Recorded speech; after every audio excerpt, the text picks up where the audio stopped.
అందరికి నమస్తే. రాజకీయం, సినిమా, గమ్మతి ఇచ్చంత్రాలు, వైరల్ అవుతున్న వీడియోలు ఇట్లా తీరు వార్తలతో మన మైక్ ముచ్చలు తయారున్నాయి. చలో చూసేద్దాం పార్రి.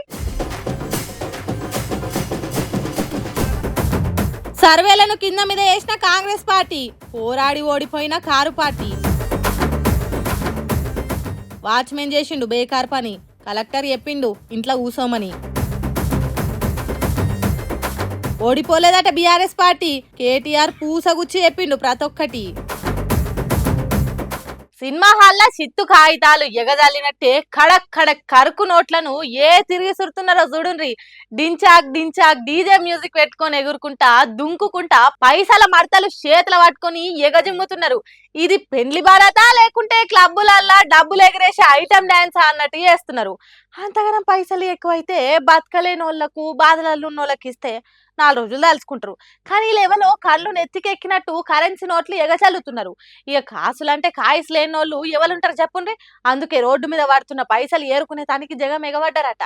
దొరికిన వాళ్ళకు దొరికినన్ని అన్నట్టు అందుకొని జోబులు నింపుకుంటున్నారట. మరి అంతే కదా, ముఖ్యానికి పుష్కలంగా పైసలు వస్తే ఎవరు మాత్రం వద్దంటారు కదా. అందుకే గుంపుల కొద్ది ఎగబడ్డారట జనము. ఇంకేమున్నది, వచ్చిపోయే వాహనాలు ఆగిపోయి ట్రాఫిక్ జామ్ జంజాటం మొదలైందట. ఇక పోలీసులు ఊకుండ్రా, కేసు బుక్ చేసిండ్రట. పబ్లిక్ ను తిప్పల పెట్టే పనులు చేసిండ్రని ఉత్తగా ఊది వారేసినట్టు పైసలు ఇసిరేసేటోళ్ళు అరెస్టులు అయ్యి కోర్టు బోన్ల నిల్సొని జడ్జి సారేసే శిక్ష అనుభవించుతాడా?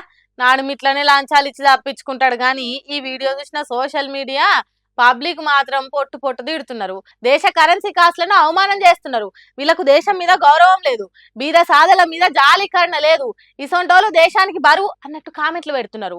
ఉత్తరప్రదేశ్ రాష్ట్రం ఫరూఖాబాద్ లో జరిగింది పెళ్లి బరాత్ నోట్ల వర్షం ముచ్చట. మరి యూపీ సీఎం యోగి సార్కి ఈ ముచ్చట ఎరకైతే వీళ్ళని ఏం చేస్తాడో చూడాలి.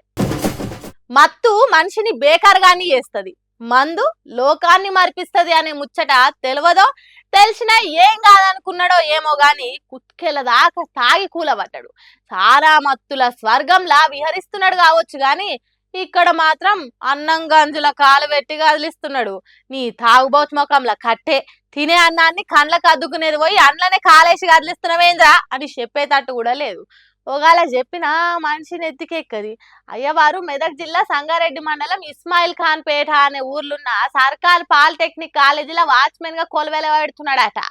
వాచ్మెన్ నౌకరి ఏమో గాని 90 ml కొలువు మాత్రం ఫుల్లుగానే చేసేటట్టున్నాడు. అందుకే బిర్రుగా దాగి గుర్రు కొట్టుకుంటా గంజి గిన్నెల కాలు పెడుతున్నాడు. అన్నం మెత్తగా దాకుతుంటే ఇంద్రలోకంలో దిండు మీద కాలు పెట్టినట్టు ఫీల్ అవుతున్నాడు కావచ్చు మోతేవారి. ఇక తాగినోని జోలికి పోవద్దని ఎవరో వీడియో తీసి సోషల్ మీడియాలో పెడితే సీదా ఈ వీడియో జిల్లా కలెక్టర్ కాడికి చేరుకున్నదట.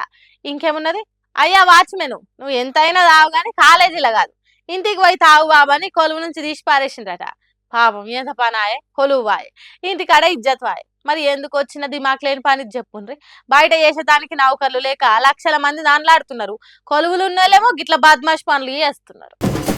పోటీ జరిగినప్పుడు గెలుపోవటములు అటో ఇటో అవుతాయి, కానీ ఎన్నికతోటి మార్పు తీసుకొచ్చే పార్టీలు కొన్నే ఉంటాయి.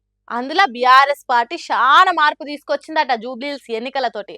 అట్లా బీఆర్ఎస్ పార్టీ సాధించిన విజయాలు ఏంటియో వర్కింగ్ ప్రెసిడెంట్ కేటీఆర్ చెప్తున్నాడు. ఈ నుండి ఒకసారి ప్రజా సమస్యలనే కేంద్ర బిందువుగా మా పార్టీ ఎన్నికల ప్రచారాన్ని చాలా హుందాగా నిర్వహించింది. తద్వారా ప్రభుత్వం కూడా మాట్లాడక తప్పని అనివార్యత కల్పించాం.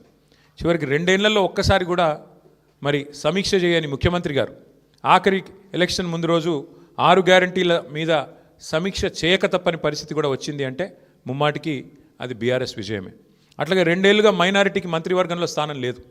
బీఆర్ఎస్ ఏదైతే మరి మంత్రివర్గంలో ఇట్లా మైనారిటీలకు స్థానం లేదు, ఒక ఎంపీ లేరు, ఎమ్మెల్యే లేరు, ఎమ్మెల్సీ లేరు అని గట్టిగా మాట్లాడితే చివరికి అనివార్యంగా అజారుద్దీన్ గారికి మంత్రి పదవి ఇయ్యక తప్పని అనివార్యత కల్పించింది కూడా ఖచ్చితంగా మా యొక్క ఎన్నికల ప్రచార సరళి. తప్పకుండా ప్రధాన ప్రతిపక్షంగా మరి మా బాధ్యత మేము నిర్వర్తించినాం. అంతే కదా, బీఆర్ఎస్ పార్టీ ఎప్పటి నుంచో చెప్తున్నది మైనారిటీలకు మంత్రి పదవే ఇయ్యలేదు, జూబ్లీహిల్స్ ఎన్నికలలో సాయబండలను ఓట్లు అడిగేటానికి వస్తున్నారు కాంగ్రెస్ పార్టీలు. వీళ్ళకు బుద్ధి చెప్పాలని గట్టిగానే గల్లీ గల్లీలలో చెప్పిండ్రు. అందుకే అజారుద్దీన్ కు ఈ ఎమ్మెల్సీ పదవి ఇచ్చిండ్రు. తర్వాత ఏంబట్టే మంత్రిని చేసిండ్రు. ఆగ మేఘాల మీద సీఎం రేవంత్ రెడ్డి 6 గ్యారెంటీల మీద రివ్యూలు చేసిండ్రు. కాంగ్రెస్ పార్టీలో ఎన్నుల వణుకు ఉట్టి అది చేసినాం ఇది చేసినాం అని చెప్పిండ్రు. జూబ్లీహిల్స్ వాడలు తెలియనోళ్లను గల్లీ గల్లీ తిరిగేటట్టు చేసిండ్రు. పైసలు వంచితే తప్ప గెలవలేమనే భయం కలిగేటట్టు చేసిండ్రు. సర్కార్కు భయము, సామాన్యులకు నయం అన్నట్టు చేసింది బీఆర్ఎస్ పార్టీ.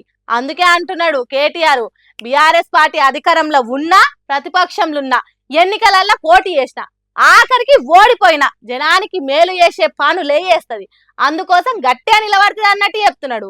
చాలా మంది తెలంగాణ పబ్లిక్ కూడా అదే మాట్లాడుకుంటున్నారు. ఏ సర్వే ఎన్ని తీర్ల కాంగ్రెస్ పార్టీ ఓడిపోబోతున్నది జూబ్లీహిల్స్ ఎన్నికలలో అని చెప్పినా ఆఖరికి మాత్రం కాంగ్రెస్ పార్టీ గెలిచింది. చెయ్యి గుర్తు పార్టీ అభ్యర్థి నవీన్ యాదవ్ 24,729 ఓట్ల మెజారిటీతోని గెలిచిండు. మరి సర్వేలను తలకిందులు చేసిన ఈ గెలుపు ఎట్లా సాధ్యమైంది? రాష్ట్రం అంతా బీఆర్ఎస్ పార్టీ గెలుస్తుందని జూబ్లీహిల్స్ లో ఎవ్వరని అడిగినా కారు గుర్తుకే ఓటేస్తామని చెప్పినా ఎట్లా కాంగ్రెస్ పార్టీ గెలిచిందంటే దాంట్లో మొట్టమొదటి కారణము ఎంఐఎం పార్టీ కాంగ్రెస్ పార్టీకి మద్దతు ఇచ్చుడు. సాయబన్న లెక్కున్న ఏరియాలల్లో సాలిడ్ గా కాంగ్రెస్ పార్టీకే పడ్డాయి ఓట్లు. ఎన్నికల ముందే అజారుద్దీన్ కు మంత్రి పదవి ఇచ్చి ముస్లింల ఓట్లను మలుపుకున్నారు.